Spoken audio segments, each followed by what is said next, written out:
Welcome to FCI's Racial Equity webinar series, which looks at the intersection between community development and racial equity. I'm Samira Salem, the Director of Community Development Services at FCI, and we're so delighted to have you with us today. With the help of BMO Harris Bank, we're able to offer this series of webinars, so we want to express our gratitude to BMO Harris Bank for being an active partner in Wisconsin communities. Today we have Randy Stoecker, professor at the University of Wisconsin-Madison's Department of Community and Environmental Sociology. He'll be talking about an issues approach to community development. Please feel free to type your questions or comments into the chat box on your screen and submit them to us throughout Randy's presentation. In addition, we have one housekeeping note, is that we're recording this webinar and we'll make a link to it available afterwards in case you'd like to share it with any of your colleagues.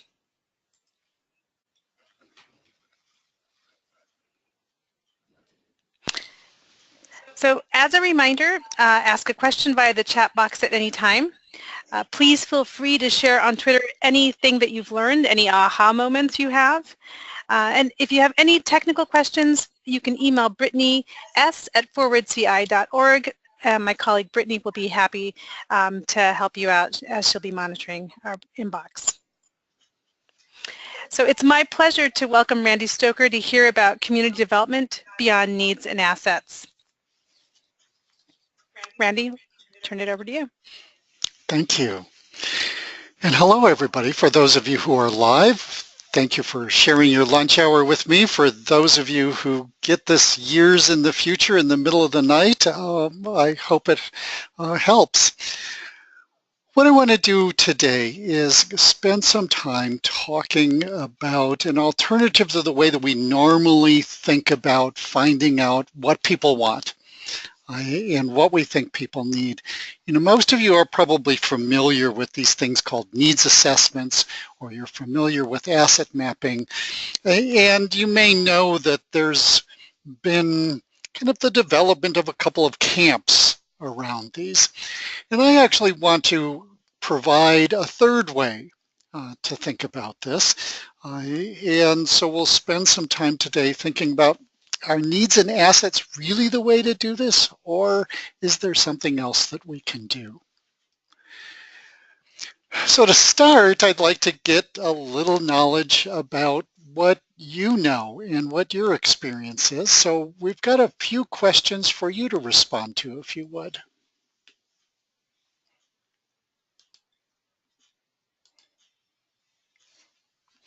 So first, I'm interested in how many of you have some experience or knowledge of needs assessments.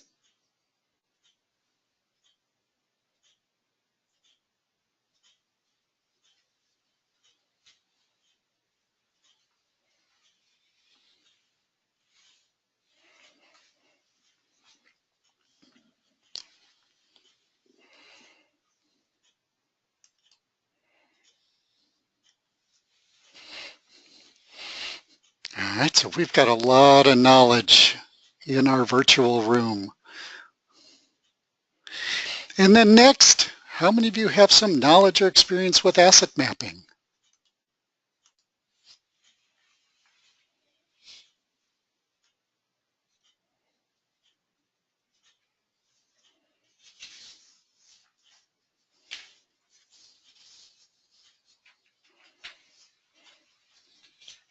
Oh, interesting. Okay, thank you. So a little more needs assessment knowledge than asset mapping knowledge. So now for the hard questions.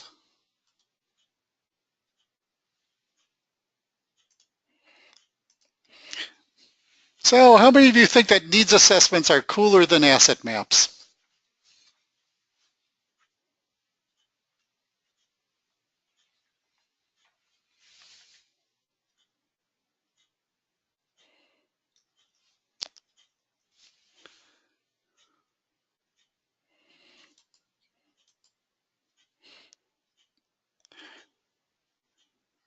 All right, so now we'll find out whether you think that asset maps are cooler than needs assessments or whether you're all being really neutral.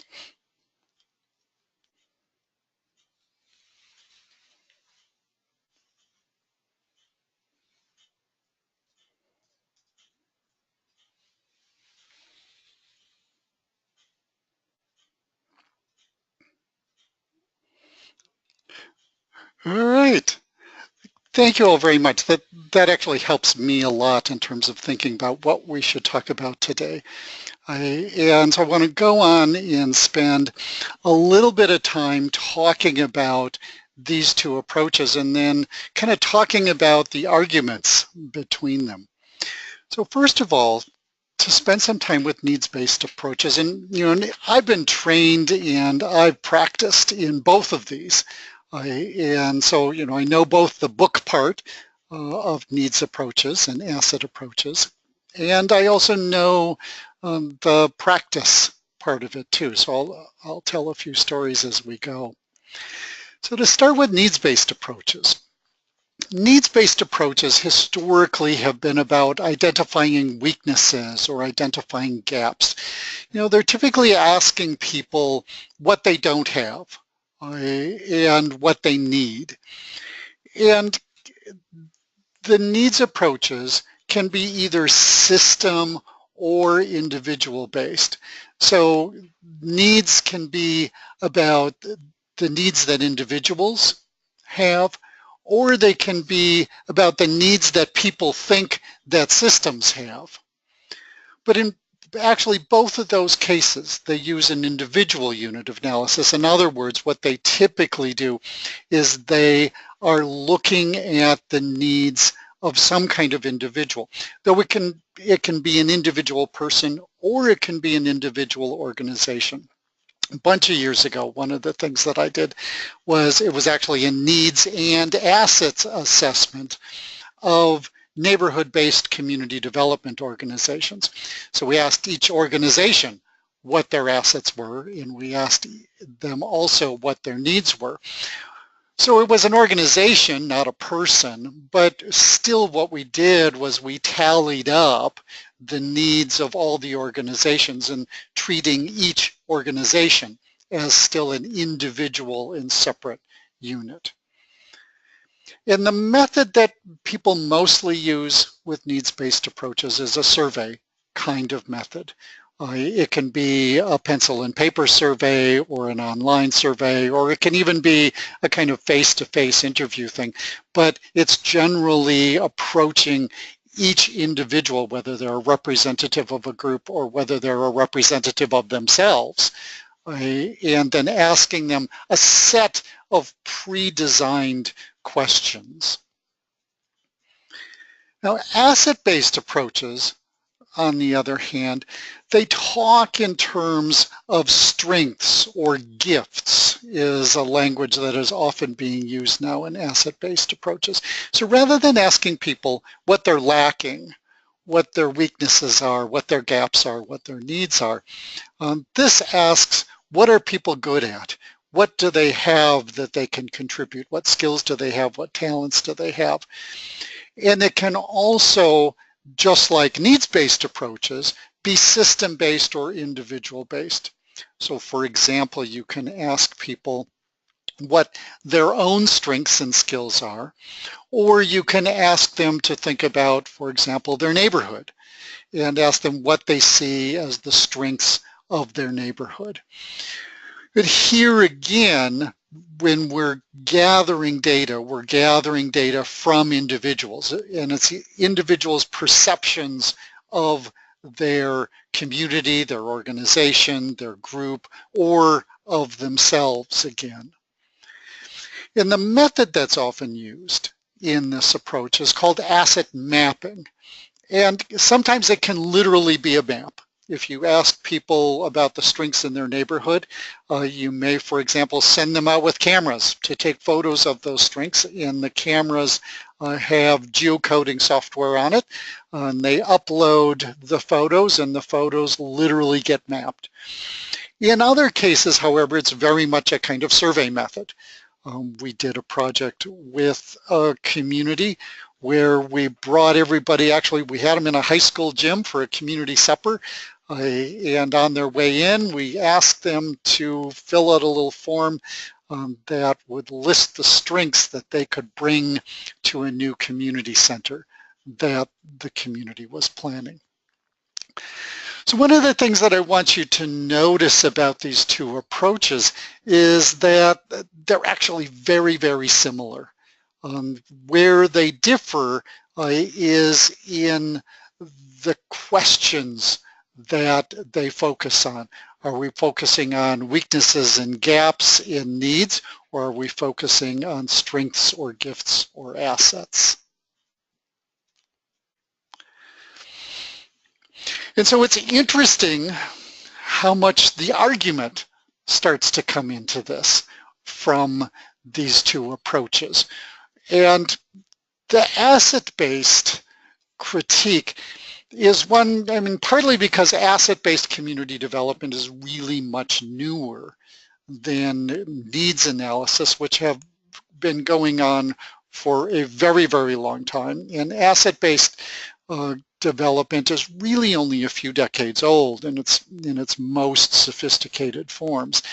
And so asset-based development comes to some extent out of a critique of needs approaches.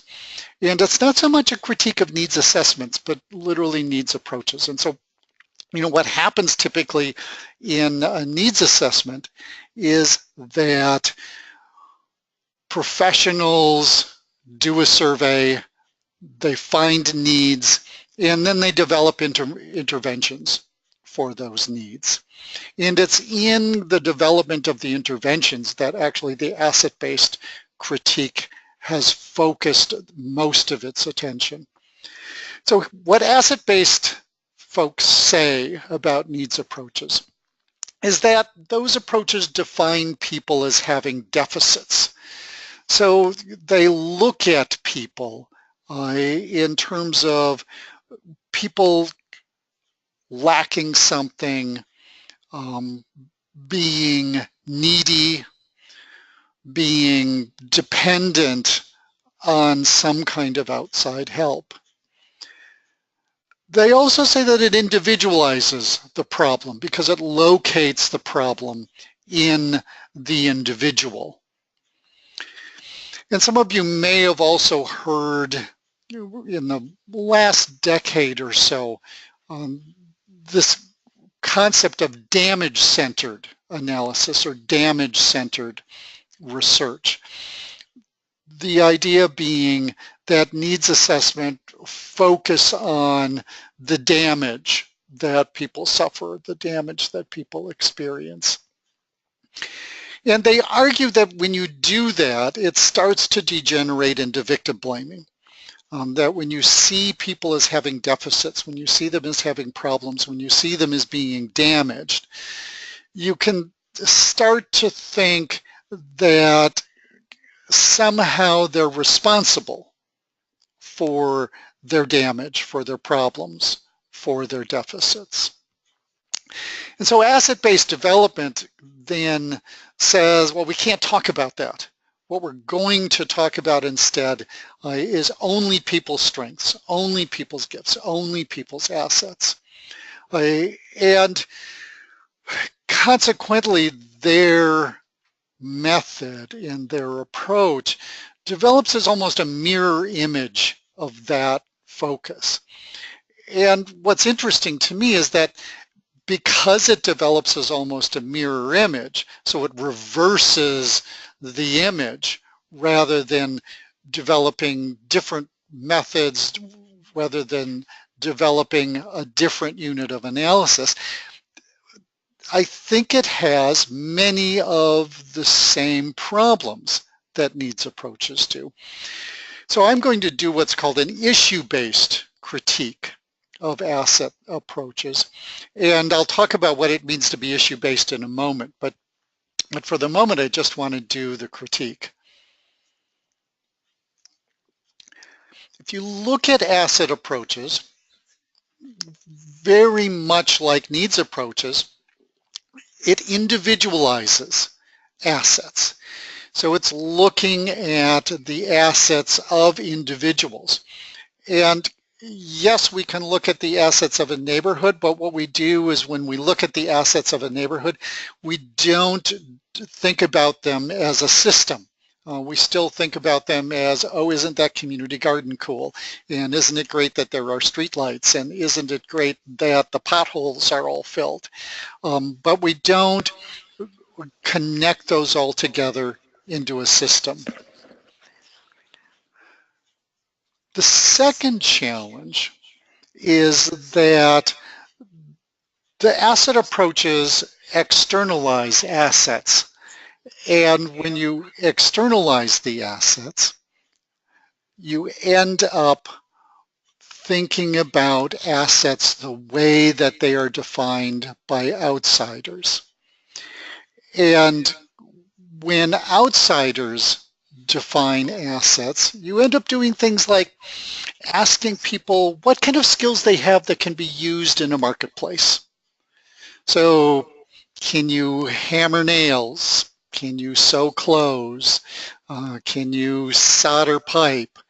Rather than asking about assets the way that people might define them themselves outside of a market kind of setting. The third challenge, I think, is that the asset-based approaches, actually they confuse needs and deficits. You know, that they say that because the needs approaches look at what people are lacking, what they need, that they consequently have deficits that are their own problem. And and apologies, I'm getting a little echo, so I'm hearing myself on a tape delay here, so that's I'm slowing down a little bit to make it a little easier. And so when you do that and you think about needs as deficits, another way to actually think about it is to think about needs as being system caused. So people can have needs that aren't their own fault. They can actually be the fault of systems. And the asset-based approach doesn't give the needs assessment credit for that. Now, the other most interesting thing, I think, is that just like needs assessments can degenerate into victim blaming, so can asset approaches. Because the implication is that, well, if people have assets, if they have gifts, if they have all these strengths, then it is their problem if they can't use their strengths, if they can't use their assets. And so it can be victim blaming in a reverse kind of way. It can actually distract people from community development because you can end up saying, well, they can take care of it themselves. And then finally, it ends up ignoring oppressive, exploitive, and exclusionary systems. So when we talk about needs, again, if we get rid of thinking about needs as deficits, we can start looking at needs as the result of oppressive, exploitive, and exclusionary systems. If we only talk about people as having assets, it doesn't even make sense to talk about oppressive, exploitive, and exclusionary systems.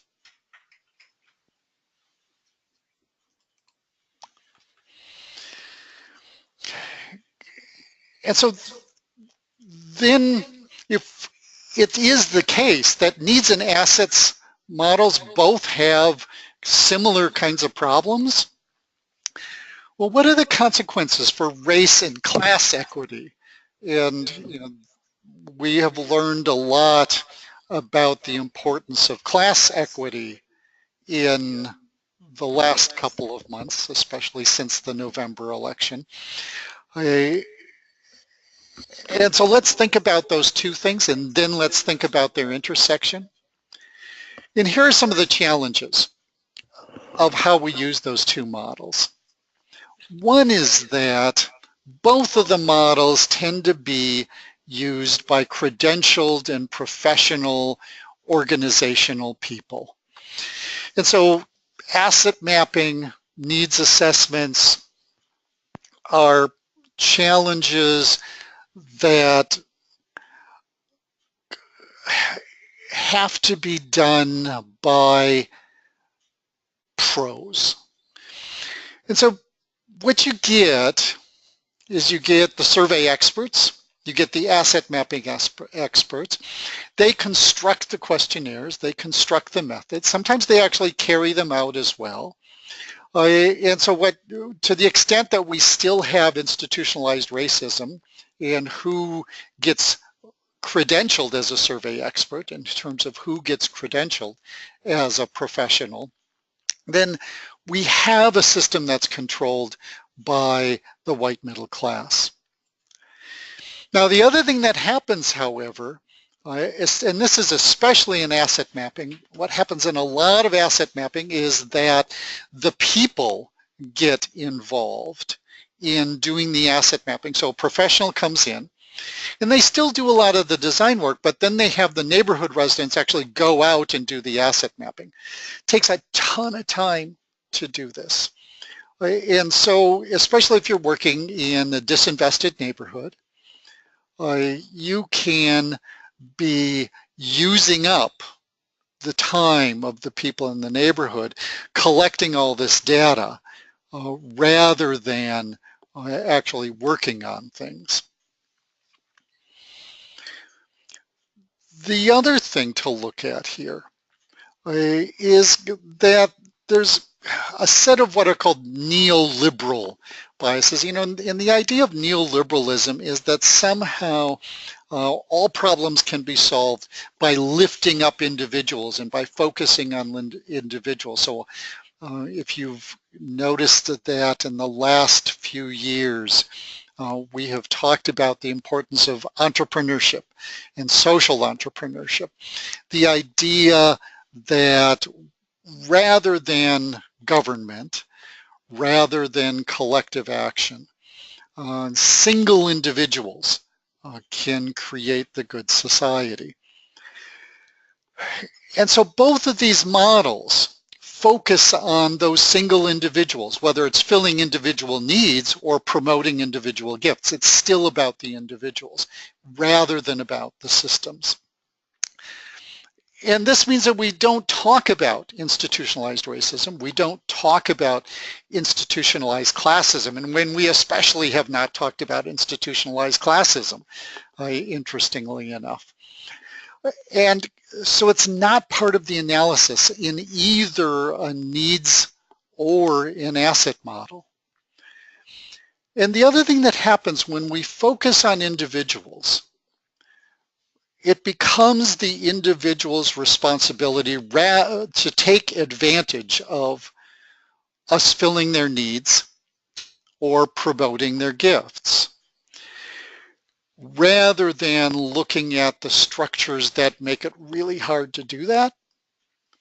And so we end up avoiding conflict, and we end up thinking about conflict as bad, as wrong. You know, so the groups that engage and protest against structures are delegitimized because, well, we've either filled their needs or we've promoted their assets, so why should they be organizing for protest? And so I want to shift. And the shifts for me is to start thinking about neither needs nor assets, and instead thinking about issues. And that shifts the process that I do. So rather than professionals leading the data extraction process through either an asset map or a needs assessment survey, it becomes a professional facilitated process. So what I do, for example, with groups is I will sit down with them and talk about the kinds of things that they are trying to change as a group. I've had the incredible privilege the last few months of working with a group called the Urban Community Arts Network here in Madison, or UCAN. And UCAN has the mission of trying to promote hip hop here in Madison, and especially to open up venues for local hip hop performers. And it's very difficult for local hip hop performers to get performance spaces in Madison. One of the things that they want to do is address the issue of whether violence is somehow integrally associated with hip hop, because that's the perception, that's the stereotype. And so as I worked with them, we started talking about ways that we could do research together so that they could have their own data testing that question that they could then use in their efforts to open more performance spaces. And so notice what, with that kind of project, we've moved from an individual level of analysis to a collective level of analysis. So, we're no longer, for example, gathering data from all the UCAN members about what each of them needs or what assets each of them have. What we're doing instead is talking to them about what is their collective issue. What are their collective concerns? What is their collective campaign? And also notice that in that example, I'm no longer leading the definition of what they should study or what they should do or what they should change. I am engaged with them on the questions of what they want to change, what their goals are, and what they see as their information needs. And so that's the shift in the process. I mean, it creates an entirely different role for me as a professional. I'm not a leader. I am not the expert. I am an expert with one particular kind of expertise, and I become part of the team. There's also a shift in the content when we move to an issues approach.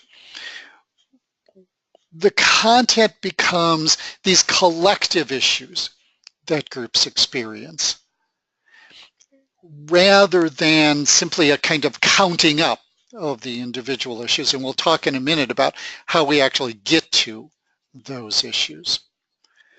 The other part of the shift is that rather than looking inside individuals for their needs or for their assets, we start doing a power analysis and a systems analysis. In a power analysis, you start looking at who has power in relation to a specific issue. So in Madison, for example, on the question of trying to get access for hip hop artists to performance spaces, bar owners have power. The City of Madison Police have power. The city government has power. And so then the strategy is a strategy in relation to those people who have power. And then it's a process of trying to understand, well, what's the system? What's the system of entertainment in Madison? What's the system of the music industry in Madison? And so we start talking about then how shows get promoted, who can get access to certain kinds of promoters that have certain kinds of connections to certain kinds of performance spaces. And it becomes very, very different from individual focused interventions.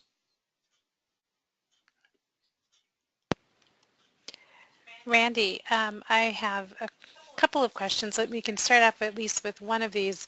And the participant is asking how you avoid the problem of the professional defining the constituency and the issue instead of the individuals doing so themselves. Yeah, it's a great question because professionals can in fact do that. I have been in the privileged position of having a lot of groups approach me, and so they've already defined themselves at that point.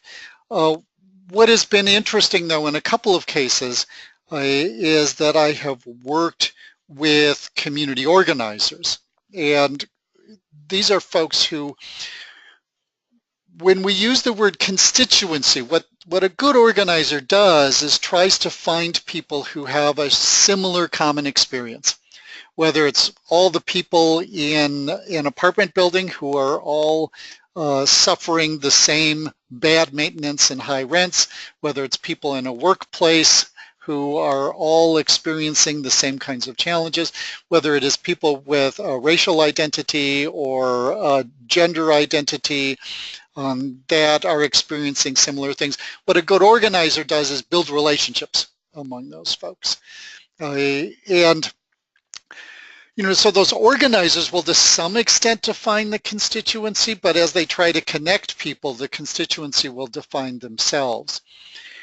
And for me, the most important thing is when I am working with, for example, a nonprofit organization, one of the things that I always look at is whether the nonprofit organization is led by its members and its quote-unquote constituency, the people who are receiving services, or whether it's led by outsiders.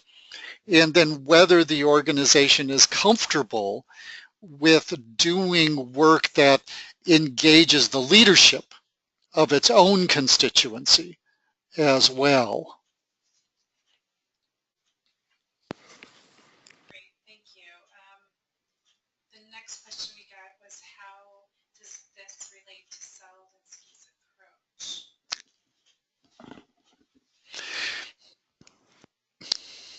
Yeah, there's a lot of this that is very connected to Alinsky. But Alinsky's gone through so many filters, and in fact, that's actually a great question to get us into the next part of this. Sorry, I understand that people may not have heard that question. All right, that last question was how does this relate to Saul Alinsky's approach? My apologies, I don't think people heard that. So how does this relate to Saul Alinsky's approach? All right, well, let's go into the next set of slides, which that will be a great segue for.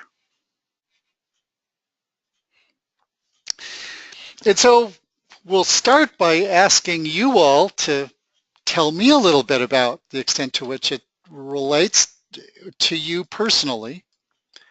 If you've been trained in community organizing by any of these organizations, check your box and let us know.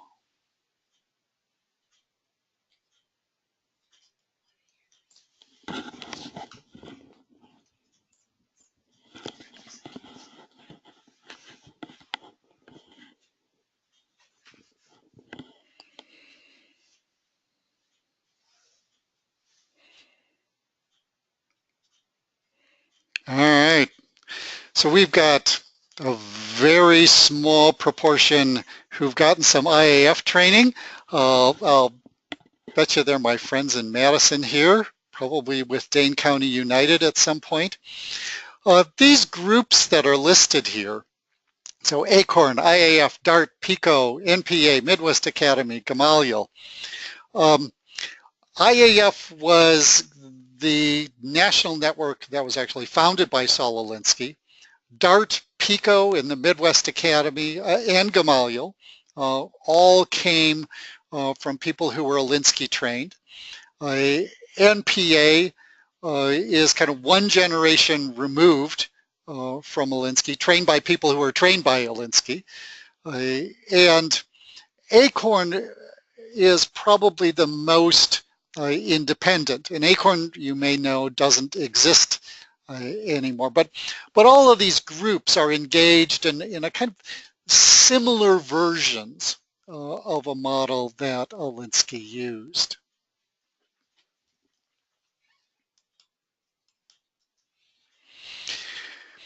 And so I want to talk a little bit about that version in the most general sense in terms of ways that you can actually do issue work.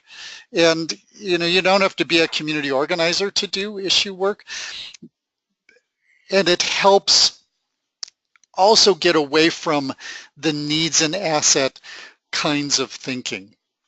And so all of these national community organizing networks use a version of what you see on this slide. They do an issue collection kind of process.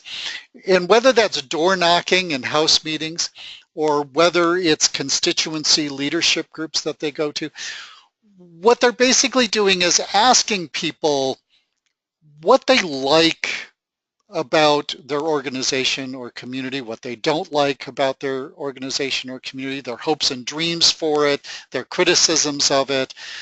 You know, the kind of classic model is to go into a neighborhood and you start knocking on people's doors and you start asking them, yeah, what do you like? What do you don't like about your neighborhood? And then as you knock on more doors, and you know, and I know how hard that is to get people to answer their doors and talk to you, but eventually if you do it enough, word gets out and you get people to talk to you. And you find out that, yeah, people really wish the potholes would get fixed, or people would really like to put some new play stuff in the park. Or people would really like the school to be open after school, or, you know, but issues bubble up. Things that people want start to bubble up as you do that. You can also do this if you're a nonprofit organization with your own constituency. I've worked with a couple of nonprofits who wanted to get the people that they served more involved actually in the leadership of the organization itself.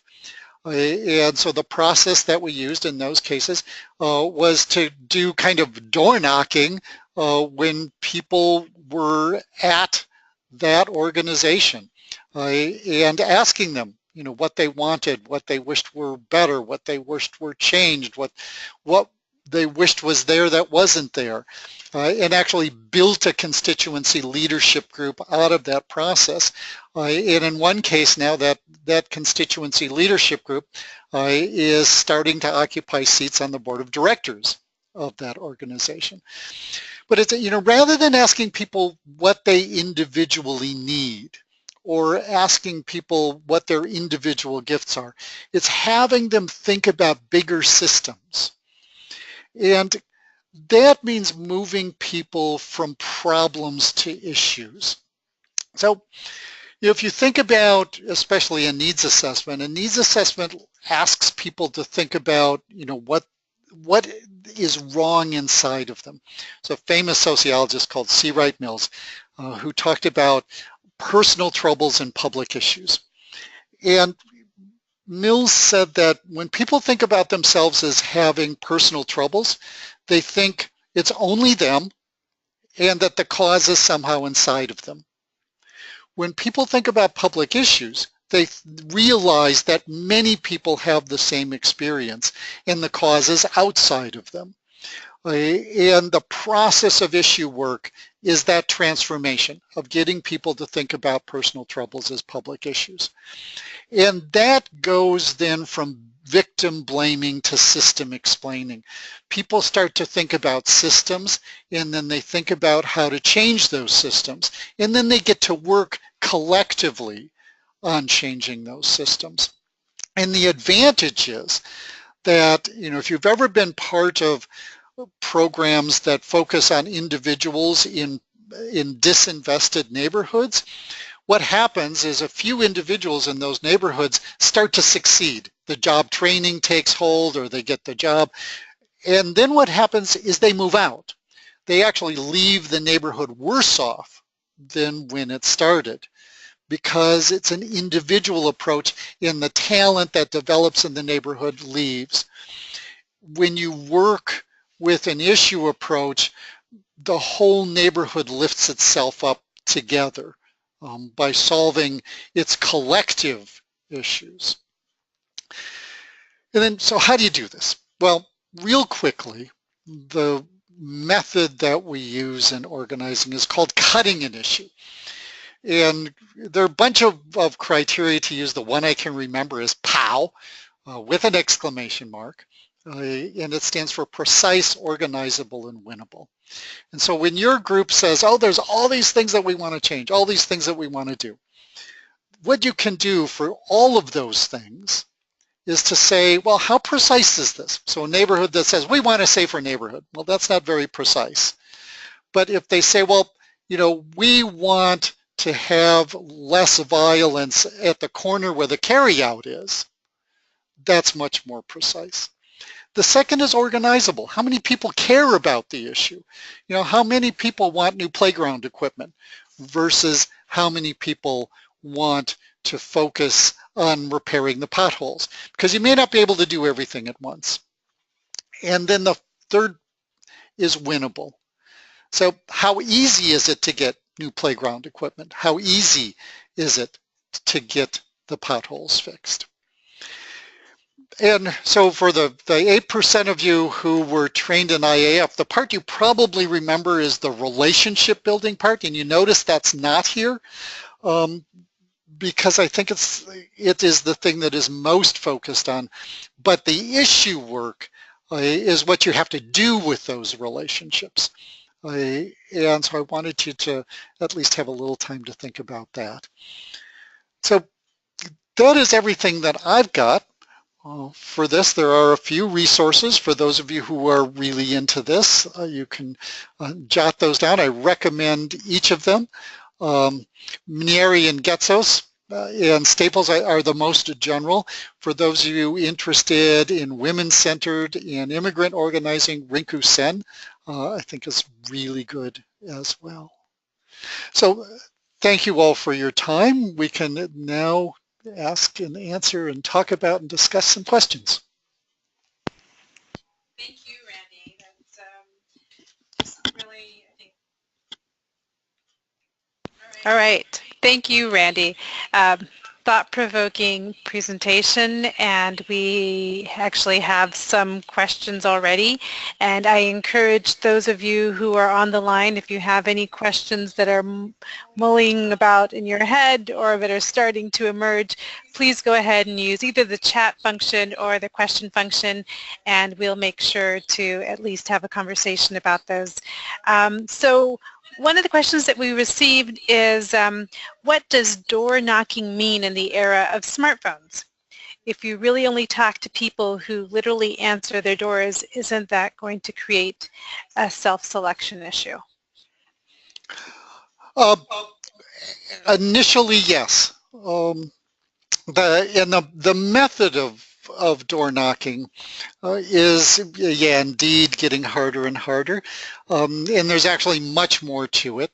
One of the things that good organizers will do is they'll knock doors and then they'll flyer doors and they'll get the word out that they are out and about.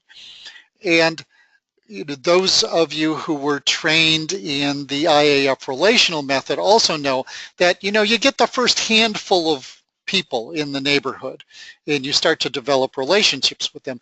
And then you get those folks to talk to their neighbors. And then this is also where the house meeting comes in. So, rather than just knocking on everybody's door individually, what you end up doing is you start knocking on doors and then getting people to commit to having just small groups of their neighbors. And sometimes you meet in somebody's living room. A project that we were doing, we met in the local church on a regular basis, and you gradually grow the group. And yeah, you don't get everybody, but sometimes all you need is 1% to create real change.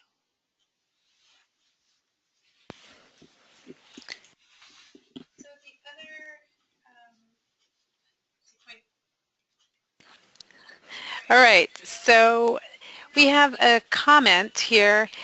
If you feel like responding, that would be great. So it's about the term community organizers, and the participant indicates, note that community organizers, quote unquote, don't always speak for the people they claim to represent.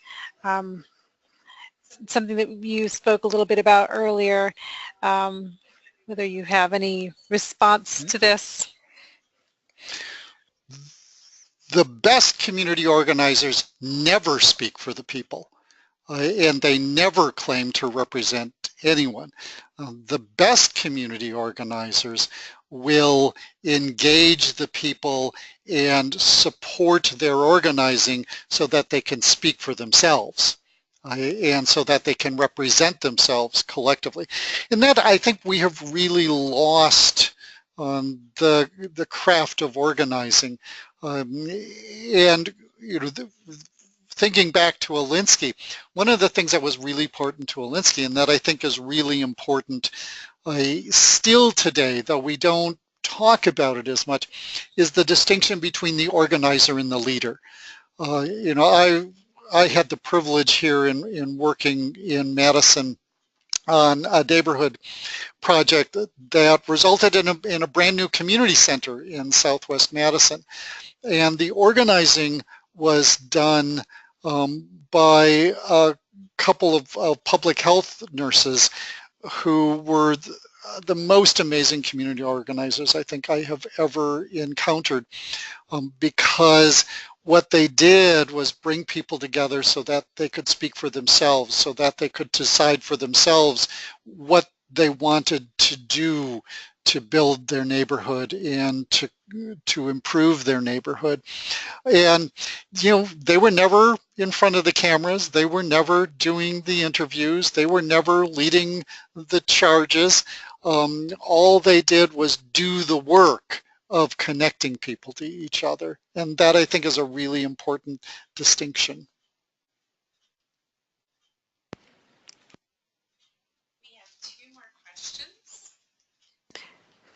We have two more questions.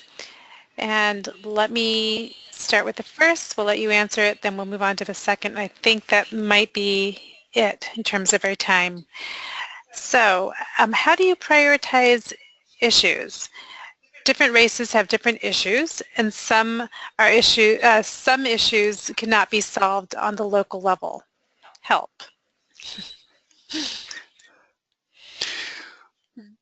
Yes, not all issues can be solved on the local level. However, it may be the case that all issues can be started on the local level, and it in fact may need to be the case that all issues get started on the local level.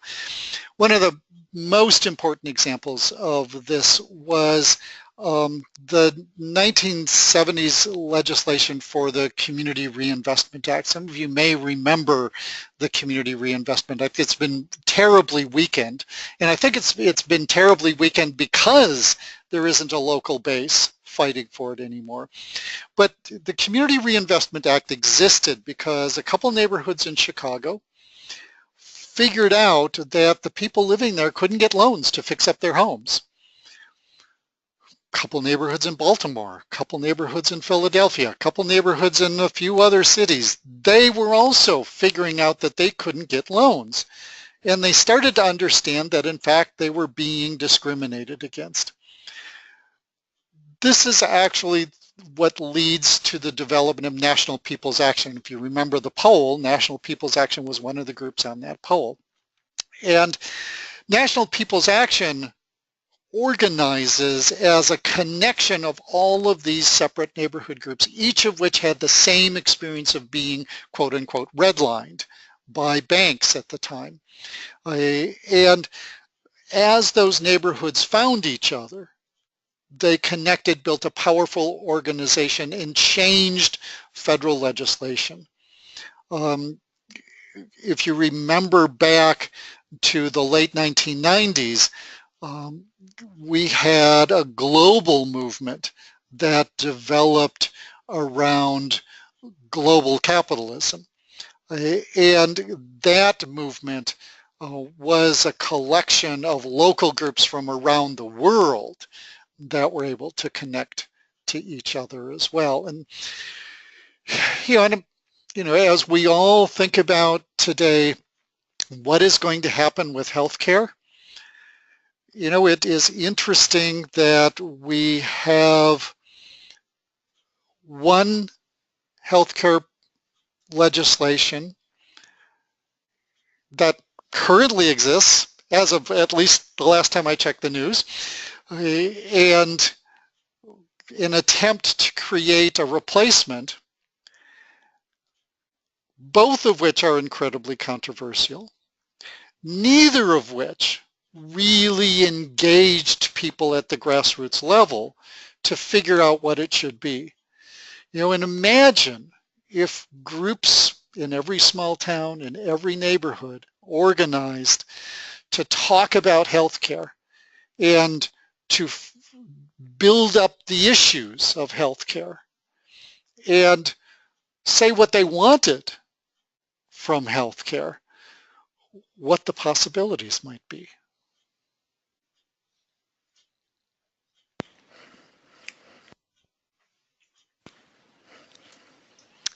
All right, we have our final question. Rather, I think it's more of a comment, and if you'd like to respond, that would be great. And we just got a comment in from your last point, and they're saying, great examples, thank you. So on this final comment, we have a participant who says, I don't see an asset approach to community development as being something completely different from what you are describing in the issues approach. I'm trained in ABCD, and we use it to accomplish the exact things you described. A community-led effort to make their community better, focusing on the issues they identify and care about. Any comments on that? Yeah, I think that's fair. And I think somebody from a needs assessment approach could say exactly the same thing. Because I've seen people who think about needs as issues and organize around them. I think that the challenge is that when you talk about asset mapping, when you talk about needs assessments, the other strategies start to fade into the background. In the strategies involved in door knocking, the strategies involved in building issues, I don't think get as much attention as they need to. And I think it's partly because asset assessments have defined themselves in relation to needs assessments.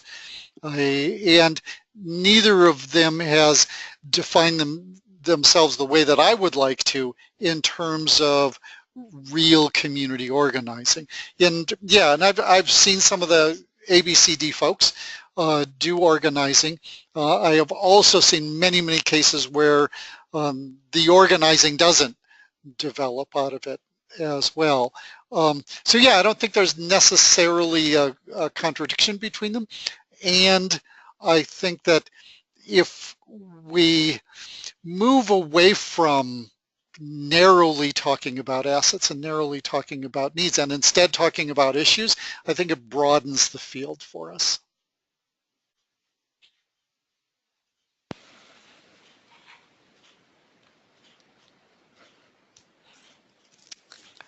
Wonderful. Thank all of you for your time today, and thank you, Randy, for a very rich presentation and discussion. As with all of our webinars, the recordings will be available for playback from our website. Our next webinar will be on April 27, 2017. We're going to be partnering with the YWCA as part of their Stand Against Racism campaign. We'll bring you a conversation with a group of very talented women leading change in their community.